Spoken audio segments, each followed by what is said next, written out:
Hi everybody, this is Dr. Bricker here with some information for Exam 1. So the exam will be available Friday morning through Sunday at 10:59 our time. Now on Brightspace you'll see that it says 11:59.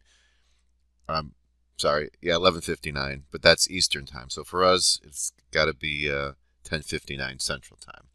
And the exam will have 10 questions from chapter 20 to 22. This is what we've been working on these first 4 weeks of school. It's 90 minutes.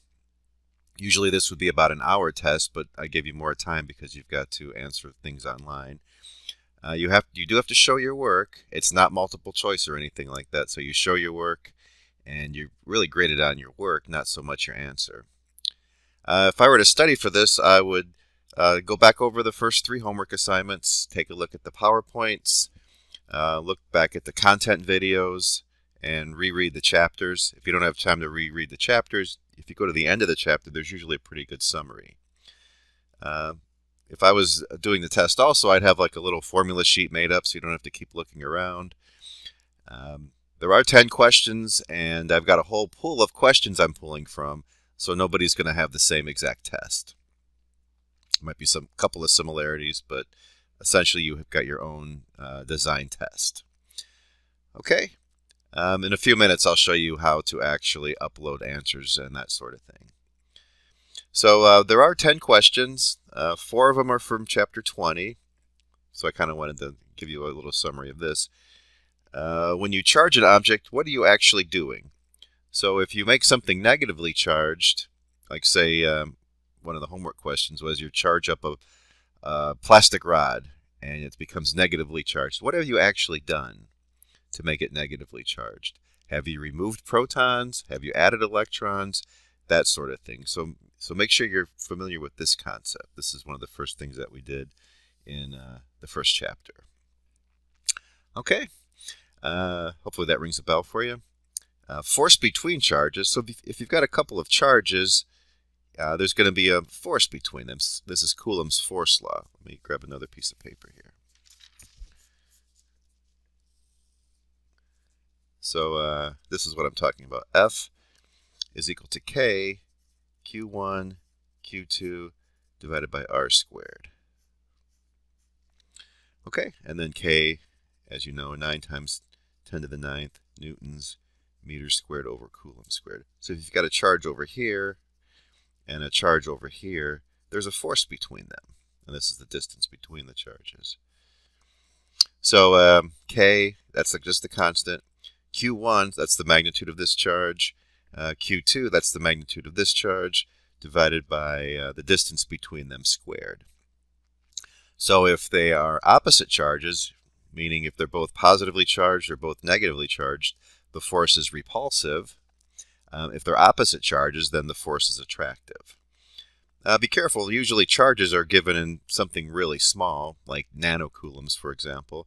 So if you have something like 8.5, whoops, jumped ahead, 8.5 nanocoulombs, this means 8.5 times 10 to the minus 9th. So nano is to the minus 9th. Sometimes you'll have a microcharge, so micro coulombs would be like to the minus 6th. Okay, so be familiar with this.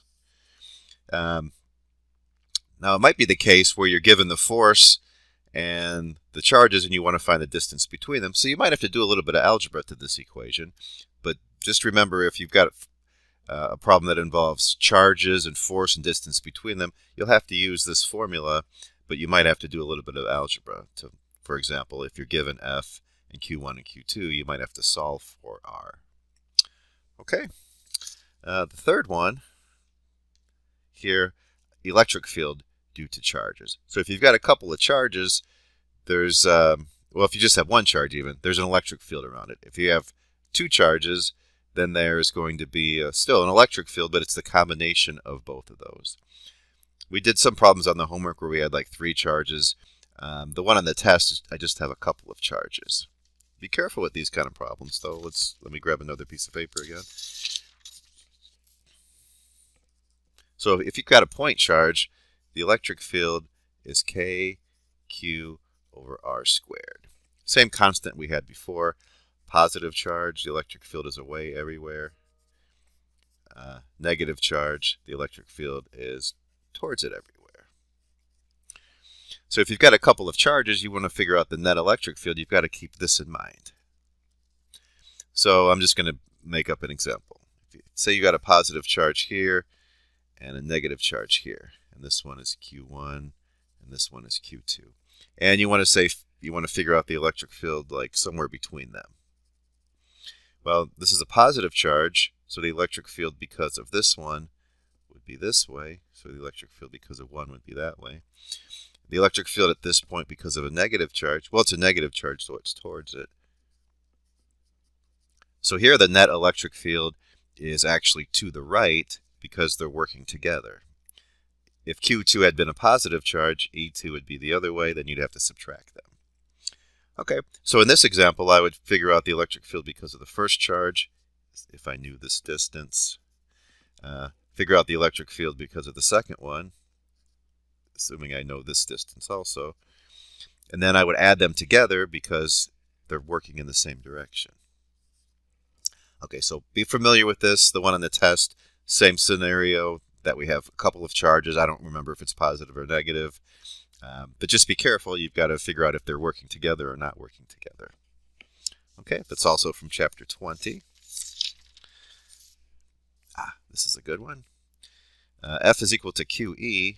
What's the point of even knowing what the electric field is? Well, if you know the electric field, you can figure out the force. Okay, so F is equal to QE.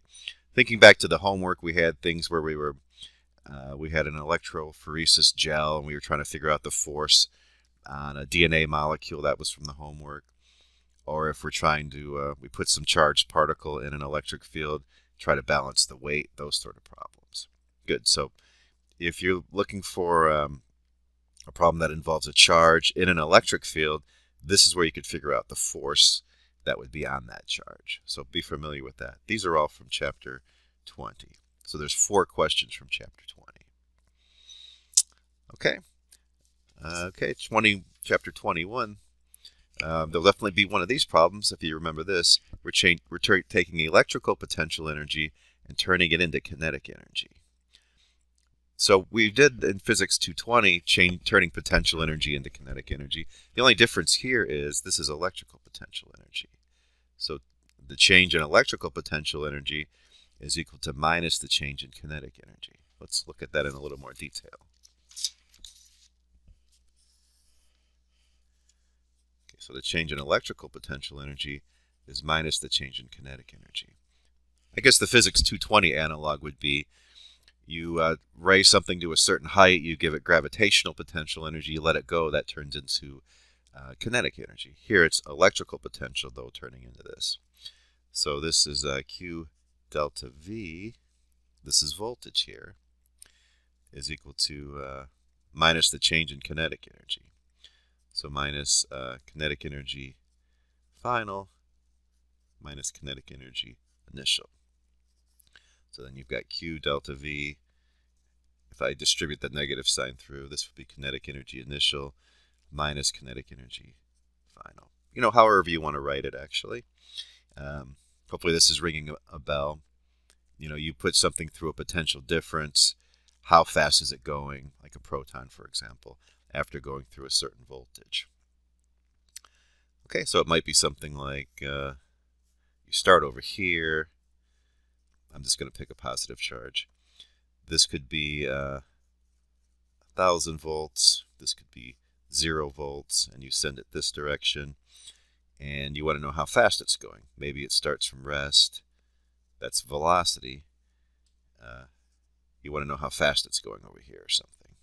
Whoops. Let me restate what I just said. You have maybe a proton, and it starts from rest over here, and it's going to go flying over here. You want to know how fast it's going there.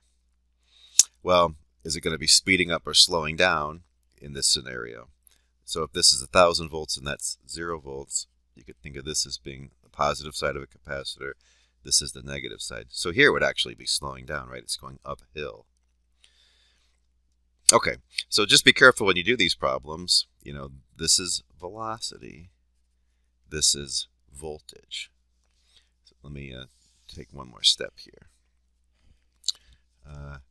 Q delta V, this would be 1/2 mv initial squared minus 1/2 mv final squared. This is voltage, this is velocity, just be careful. And this delta V would be V final minus V initial in terms of voltage. This is the final voltage. This over here would be the initial voltage. Okay, and again, maybe I'm overemphasizing it, but it's crucial to know what you're talking about with these problems. So look back through the homework. We did several examples of turning electrical potential energy into kinetic energy. Okay, that's also from chapter 21. We talked a little bit about capacitors. So for a capacitor, like a parallel plate capacitor, the electric field between the plates is given by Q epsilon naught over A. The thing to remember is this Q is just the charge on one of the plates. Usually one plate is positive Q, one plate's negative Q. This is just the charge on one of the plates. Just pretend it's the positive plate. This A here is the surface area of just one of the plates. So we did problems where it was like a round plate or a rectangular plate. You had to figure out the area. So just remember it's the area of one plate. And then epsilon naught is that constant that you've seen before. 8.85 times 10 to the minus 12 Coulomb squared over Newton meter squared. Okay. A couple other things about capacitors. You'll see something like this. Give you a capacitor and either give you the electric field, you've got to find out the charge, or maybe I give you the charge in the area, you've got to figure out the electric field. You'll definitely see one like that. And then here's how the voltage across the capacitor is related to the electric field. So the voltage across the capacitor, E times D, hopefully that's ringing a bell. A couple other formulas for capacitors. Q is equal to C times V. Here, C is the capacitance. Now don't confuse that with the unit of charge, which is a coulomb. This is a variable. This is capacitance measured in farads. And then this would be the voltage across the capacitor. Okay, and then if you have a capacitor, this is the formula. This is a parallel plate capacitor. It just depends on the physical parameters of the capacitor. So capacitance, epsilon naught A over D. It's kind of nice if you have a capacitor, this is what you have to work with, these formulas here. So I did not put anything with energy on a capacitor. That'll save you a little bit of time when you go back and study it. I didn't do any charging or discharging of capacitor problems on the test either. So when you see a capacitor, specific one like this, it's this sort of a problem. Okay, so there's no charging or discharging of a capacitor, no energy in a capacitor. Okay, another one. This is also from these three are actually from chapter 21. So think about this one. What is an equipotential surface? So equipotential means the voltage is all the same. And how is it similar to a topographical map? So a topographical map, if you know what I'm talking about, all the lines mean you're at the same height. So how is that similar to an equipotential surface? So think about that. Okay, another one, current in wires. So this goes to chapter 22 then. So when you go to the hardware store and you buy a hose, you come home, you hook it up, you've got to turn on the water. So you've got to supply the water for a hose. When you go to the hardware store and buy wiring, why don't you have to buy an extra thing of charge? Like, where's this charge coming from? What's the idea behind it? So think about that one. I don't want to say too much and give it away. Another one from this chapter is current. So this means, okay, so current, the amount of charge per time. This is the amount of charge that goes through a cross-sectional area in a certain amount of time. So usually it's measured in amps. Well, it is always measured in amps. But don't forget what an amp is. It's a coulomb per second. So if you've got a problem that says you've got 5 amps, that means you have 5 coulombs per second passing through some region. So if you're given a certain amount of time, you could figure out how much charge you have. So again, 5 amps, if you've got 5 coulombs per second, every second, if you've got 5 amps, you've got 5 coulombs every second. So if you're given like 10 seconds, you could figure out how many coulombs you have. And then don't forget what one electron corresponds to. So if you got 1 electron, this goes back to the first chapter we did, you've got this much charge. So you could actually figure out how many actual electrons you have going through a certain region. So that's from homework 3. Take a look back at that one. And then the last one here, it's an Ohm's law problem. So V is equal to IR. So if you were to graph V here and I over here, you could figure out what the resistance is. So Y is equal to MX. Whatever you plot on the y-axis, corresponding to whatever you plot on the x-axis, the slope is what relates those together. So if you're plotting V here on the vertical axis and I on the horizontal axis, so V is acting like Y, I is acting like X, the slope here would give you whatever comes in front of I. So the slope here would be the resistance. So you'll see a problem like this with Ohm's law too. I believe the one on the homework had V and I reversed. The one on the test, it's more of a standard way of looking at it. Okay, so how are you going to actually enter this information into Brightspace? Let me show you that next. Okay, so when you go to Brightspace, you'll see something, practice for entering exam answers. This is worth 20 points. It's in the exam category. You should get all 20 points. You have unlimited time and unlimited chances to do this up until the test is over with. And this is just a way for you to figure out how you're going to actually enter the information into Brightspace. So do this in advance of the test, well in advance hopefully. So when you take the test and you do the test, how are you going to upload your information? Are you going to type it out? How is that all going to work? This is for you to practice, and hopefully when the test comes, you're not wondering, how am I going to do this? How am I going to do this? You already know how to enter this stuff. So let's actually take a look at it. Okay, so when you click on it, it'll look something like this. Unlimited time, unlimited attempts. Now in the actual test, you'll have 90 minutes, 1 attempt. So once you start the actual test, you've got to finish it. You can't come back the next day and finish it or something like that. Okay, so I'm going to hit start quiz here.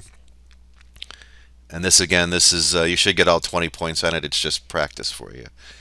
So type out the text in the photo. So F.D, change in kinetic energy, F.D, kinetic energy final minus kinetic energy initial. It's physics 220 stuff. How do you type information if you wanted to answer this question? And you can play around with this. You can go over here, hit this, hit the down arrow. I'm not sure if it matters if I hit the plus one. Probably it's the same thing. Yep. I can go to equation, and then graphical equation. That's what I usually use. You can try other ones if you want to. And then it looks like this. So I need F dot. So I need to figure out where the dot is. Let's see here. Get something in here. Oh, that looks pretty good. Yep, there we go. F dot, and then I'm just typing D equals to the change in kinetic energy. Okay, so that's under this tab. Change KE, and then I could do insert. I forgot what's next, so actually I think I remember. So I could hit return F dot D equal kinetic energy final. So I'm just typing KE. Now how are you going to get a subscript here? I think this little tab up here, and then it'll allow me to put this subscript. Okay, so I'm still in the subscript area. Clicking back up here to bring me full cursor again. Minus KE, and then again need this, and then I'll just do insert so you can see what it looks like, and then that equation's there. I had to click on the screen and then return. Next step, I believe, is 1/2 MV final squared minus 1/2 MV initial squared. Yep, so let me type that. I'm not going to type the whole thing, I'm just showing you where this stuff comes from. I started typing. I need to go over here to insert if I want to use the equation editor. Equation, graphical equation.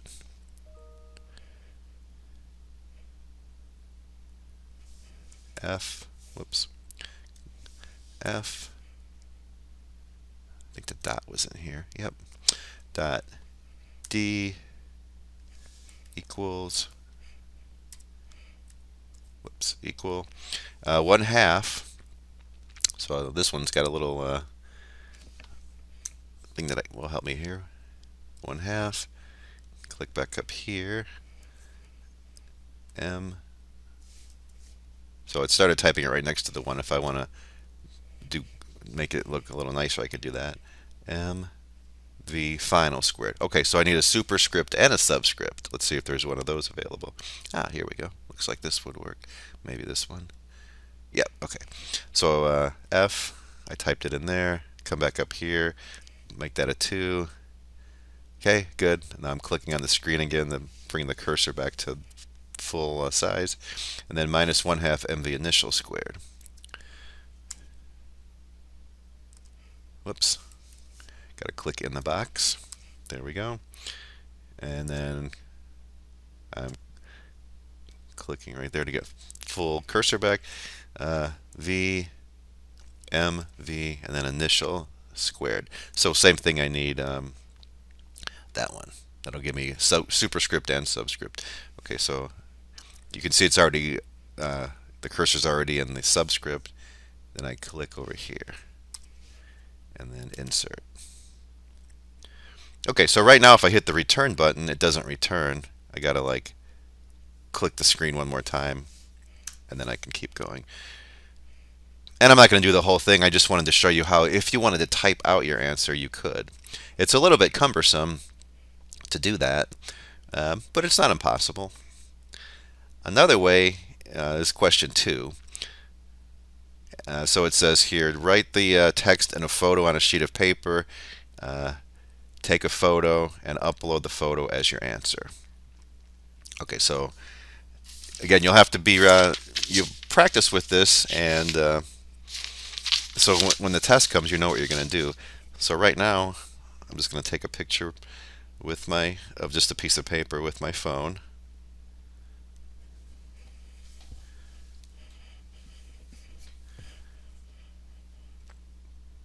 Let's take a picture of what I just did. Okay, and everybody's phone's different, but hopefully you know how to do this. So I took a picture with my phone. I can go to my gallery of pictures on my phone, and I can then email it to myself. So I'm just going to email it to myself.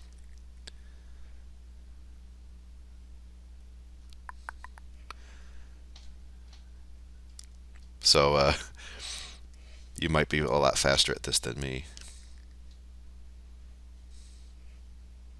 Or you might have other ways of doing it. Maybe you like to save it to the cloud and then you already have it in the cloud and you could upload it that way. That's perfectly good too. Maybe that's actually a better way of doing it.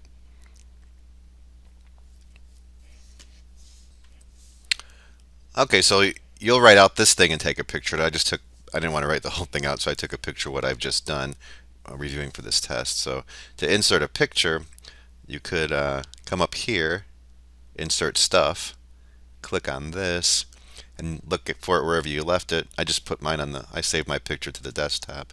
So my computer, upload file, and I just called it question 2.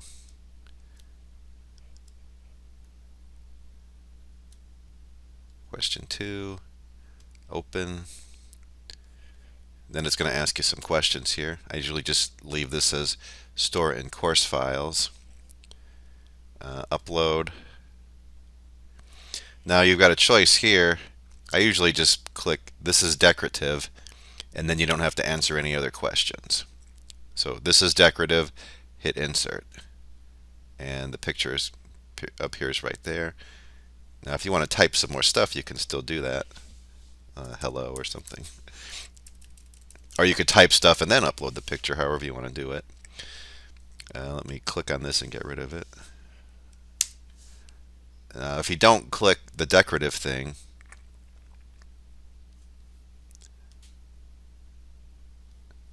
okay, question 2.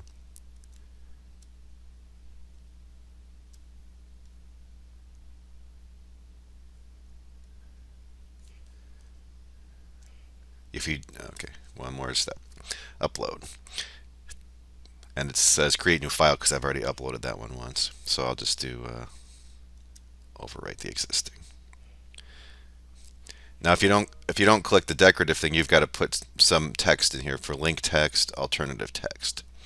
I'm not sure why you would do that. If I just typed like answer 2, that would work.